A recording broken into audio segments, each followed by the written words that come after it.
I'll start with this. A couple of years ago, an event planner called me because I was going to do a speaking event, and she called and she said, I'm really struggling with how to write about you on the little flyer.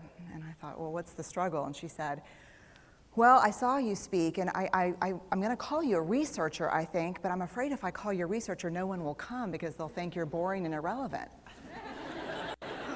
And I was like, okay. And she said, but the thing I liked about your talk is, you're a storyteller, so I think what I'll do is just call you a storyteller. And of course, the academic, insecure part of me was like, you're going to call me a what? And she said, I'm going to call you a storyteller. And I was like, oh, why not Magic Pixie? I was like, let me think about this for a second. And so I tried to call deep on my courage, and I thought, I am a storyteller. I'm a qualitative researcher. I collect stories. That's what I do. And maybe stories are just data with a soul, and maybe I'm just a storyteller. So I said, you know what? Why don't you just say I'm a researcher storyteller? And she went, there's no such thing. So I'm a researcher storyteller. And I'm going to talk to you today. We're talking about expanding perception. And so I want to talk to you and tell some stories about a piece of my research that fundamentally expanded my perception and really actually changed the way that I live and love and work and parent. And this is where my story starts. When I was a young researcher, doctoral student, my first year I had a research professor who said to us, here's the thing, if you cannot measure it, it does not exist. And I thought he was just sweet talking me. I was like, really? And he's like, absolutely. So you have to understand that I have a bachelor's in social work, a master's in social work, and I was getting my PhD in social work. So my entire academic career was surrounded by people who kind of believed in the life's messy, love it, and I'm more the life's messy, clean it up, organize it, and put it into a bento box. And so to think that I had found my way, to found a career that takes me, really one of the big sayings in social work is lean into the discomfort of the work. And I'm like, knock discomfort upside the head and move it over and get all A's. That was my mantra. So I was very excited about this. And so I thought, you know what? This is the career for me because I am interested in some messy topics, but I want to be able to make them not messy. I want to understand them. I want to hack into these things that I know are important and lay the code out for everyone to see. So where I started was with connection, because by the time you're a social worker for 10 years, what you realize is that connection is why we're here. It's what gives purpose and meaning to our lives. This is what it's all about. It doesn't matter whether you talk to people who work in social justice and mental health and abuse and neglect. What we know is that connection, the ability to feel connected, is neurobiologically, that's how we're wired, it's why we're here. So I thought, you know what, I'm going to start with connection. Well, that situation where you get an evaluation from your boss, and she tells you 37 things that you do really awesome and one thing that you can't, an opportunity for growth. And all you can think about is that opportunity for growth, right? Well, apparently this is the way my work went as well, because when you ask people about love, they tell you about heartbreak. When you ask people about belonging, they'll tell you their most excruciating experiences of being excluded.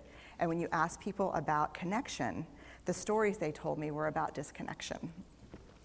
So very quickly, really about 6 weeks into this research, I ran into this unnamed thing that absolutely unraveled connection in a way that I didn't understand or had never seen. And so I pulled back out of the research and thought, I need to figure out what this is. And it turned out to be shame. And shame is really easily understood as the fear of disconnection. Is there something about me that if other people know it or see it, that I won't be worthy of connection? The things I can tell you about it, it's universal. We all have it. The only people who don't experience shame have no capacity for human empathy or connection. No one wants to talk about it, and the less you talk about it, the more you have it. What underpinned this shame, this I'm not good enough, which we all know that feeling. I'm not blank enough. I'm not thin enough, rich enough, beautiful enough, smart enough, promoted enough. The thing that underpinned this was excruciating vulnerability. This idea of, in order for connection to happen, we have to allow ourselves to be seen, really seen. And you know how I feel about vulnerability. I hate vulnerability. And so I thought, this is my chance to beat it back with my measuring stick.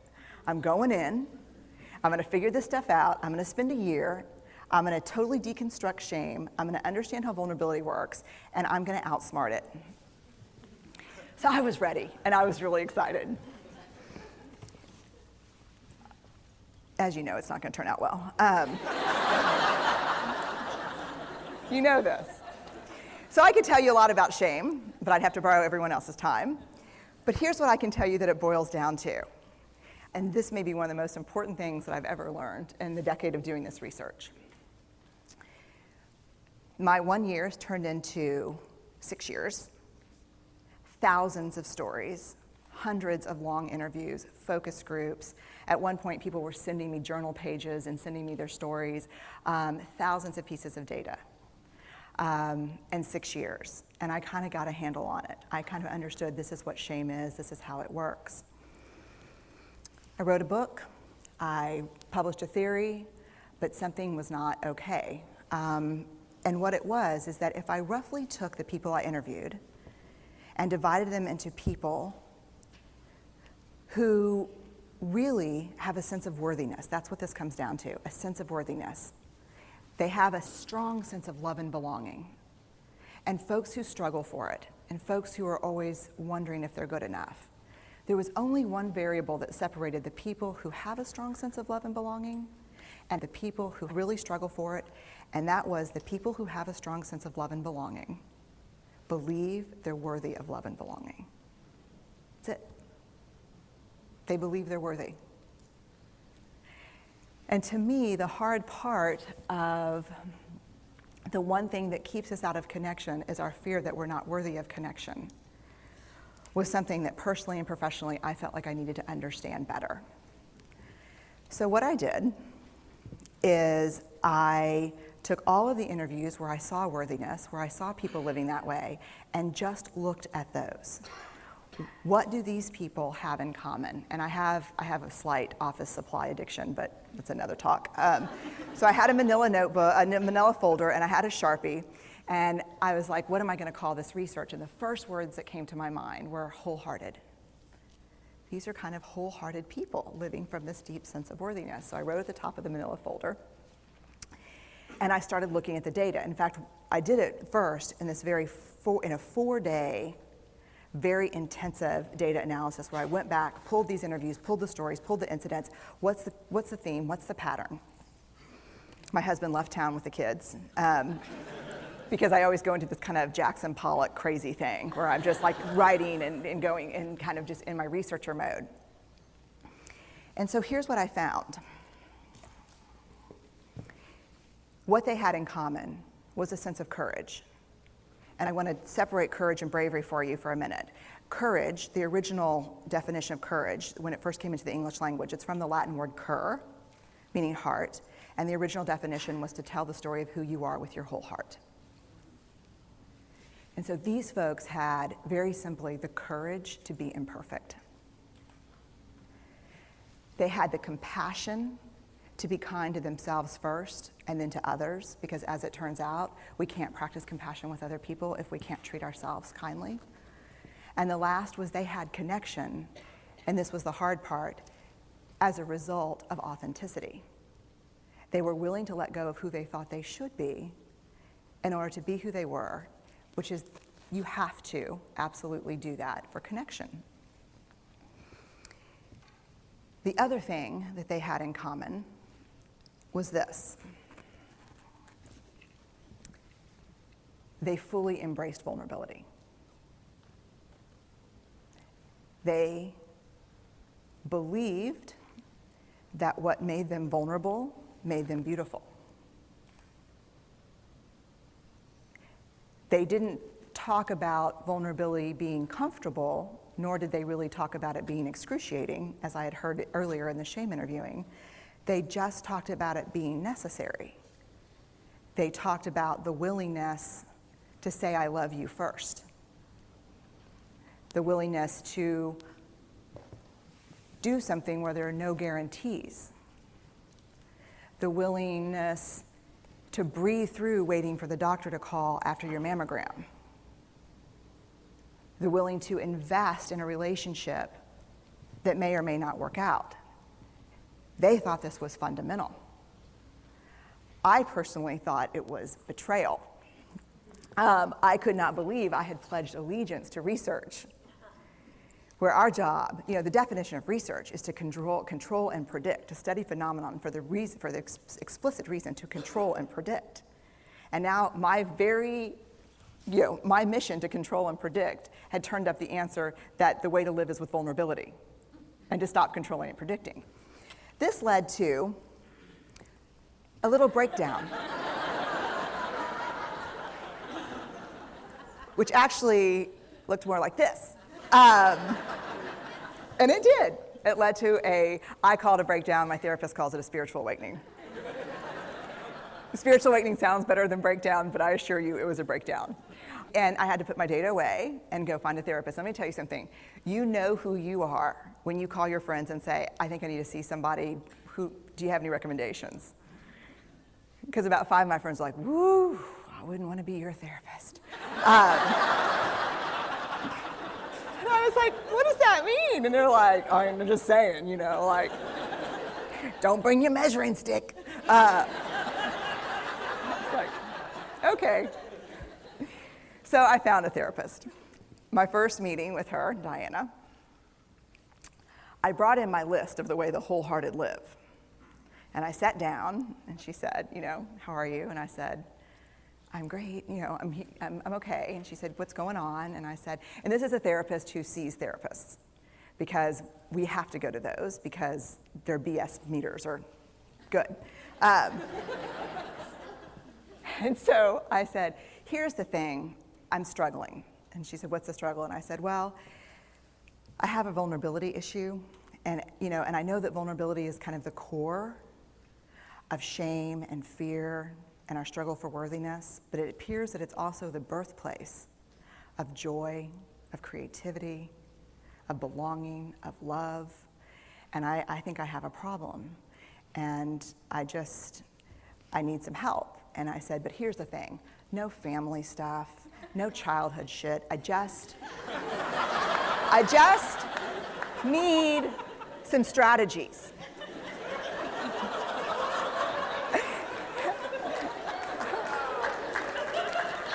Thank you. So she goes like this.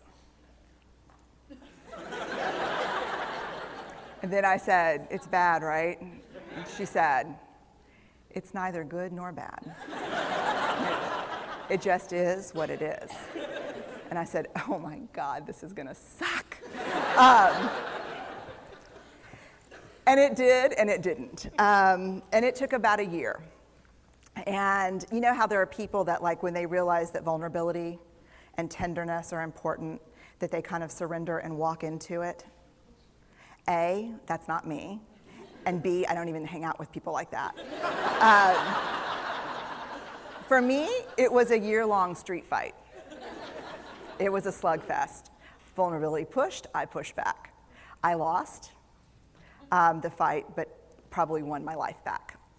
And so then I went back into the research and spent the next couple of years really trying to understand what the wholehearted, what the choices they were making, and what are we doing with vulnerability? Why do we struggle with it so much? Am I alone in struggling with vulnerability? No. So this is what I learned. We numb vulnerability. When we're waiting for the call, it was funny, I sent something out on Twitter and on Facebook that says, how would you define vulnerability? What makes you feel vulnerable? And within an hour and a half, I had 150 responses. Because I wanted to know, what's out there. Having to ask my husband for help because I'm sick and we're newly married. Initiating sex with my husband, initiating sex with my wife. being turned down, asking someone out, waiting for the doctor to call back, getting laid off, laying off people. This is the world we live in. We live in a vulnerable world. And one of the ways we deal with it is we numb vulnerability. And I think there's evidence, and it's not the only reason this evidence exists, but I think that it's a huge cause. We are the most in debt, obese, addicted, and medicated adult cohort in US history. The problem is, and I learned this from the research, that you cannot selectively numb emotion. You can't say, here's the bad stuff. Here's vulnerability, here's grief, here's shame, here's fear, here's disappointment. I don't want to feel these. I'm going to have a couple of beers and a banana nut muffin. I don't want to feel these. And I know that's knowing laughter. I hack into your lives for a living. I know that's, God. You can't numb those hard feelings without numbing the other affects or emotions. You cannot selectively numb. So when we numb those, we numb joy. We numb gratitude. We numb happiness. And then we are miserable and we are looking for purpose and meaning. And then we feel vulnerable. So then we have a couple of beers and a banana nut muffin. And it becomes this dangerous cycle. One of the things that I think that we need to think about is why and how we numb. And it doesn't just have to be addiction. The other thing we do is we make everything that's uncertain certain. Religion has gone from a belief in faith and mystery to certainty. I'm right, you're wrong, shut up. That's it. Just certain. The more afraid we are, the more vulnerable we are, the more afraid we are. This is what politics looks like today. There's no discourse anymore. There's no conversation. There's just blame. You know how blame is described in the research? A way to discharge pain and discomfort. We perfect. If there's anyone who wants their life to look like this, it would be me. But it doesn't work, because what we do is we take fat from our butts and put it in our cheeks. Which just, I hope in 100 years people will look back and go, wow. You know? And we perfect, most dangerously, our children. Let me tell you what we think about children. They're hardwired for struggle when they get here. When you hold those perfect little babies in your hand, our job is not to say, look at her, she's perfect. My job is just to keep her perfect, make sure she makes the tennis team by 5th grade and Yale by 7th grade. That's not our job. Our job is to look and say, you know what? You're imperfect and you're wired for struggle, but you are worthy of love and belonging. That's our job. Show me a generation of kids raised like that and we'll end the problems I think that we see today. We pretend that what we do doesn't have an effect on people. We do that in our personal lives. We do that corporate, whether it's a bailout, an oil spill, a recall. We pretend like what we're doing doesn't have a huge impact on other people. I would say to companies, this is not our first rodeo, people. We just need you to be authentic and real and say, we're sorry, we'll fix it. But there's another way, and I'll leave you with this. This is what I have found. To let ourselves be seen, deeply seen, vulnerably seen. To love with our whole hearts, even though there's no guarantee. And that's really hard, and I can tell you as a parent, that's excruciatingly difficult. To practice gratitude and joy in those moments of kind of terror when we're wondering, can I love you this much? Can I believe in this as passionately? Can I be this fierce about this? Just to be able to stop and instead of catastrophizing what might happen, to say, I'm just so grateful. Because to feel this vulnerable means I'm alive. And the last, which I think is probably the most important, is to believe that we're enough. Because when we work from a place, I believe, that says, I'm enough, then we stop screaming and start listening. We're kinder and gentler to the people around us, and we're kinder and gentler to ourselves. That's all I have.